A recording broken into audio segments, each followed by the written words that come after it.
Tips atasi gastrik waktu sahur dan berbuka. Pertama, berbuka dengan makanan yang mesra perut. Perut yang lama kosong ni kan, dia kena ambil makanan yang lembut dulu.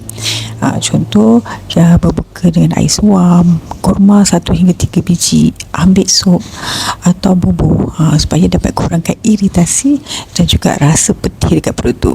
Kedua, pilih makanan yang lebih mesra gastrik. Bulan puasa, perut lebih sensitif daripada biasa.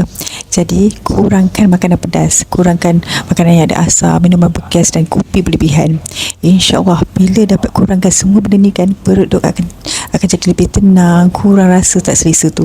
Ketiga, bagi masa untuk perut bekerja dengan lebih baik. Lepas makan, cuba bagi perut tu masa untuk hadam. Tunggu 30 ke 60 minit sebelum baring ataupun tidur.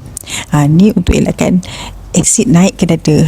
Nampak macam kecil je tips ni kan, tapi sangat membantu untuk orang yang kerap gastrik dan ada reflux ni. Setiap orang cara ikhtiar berbeza.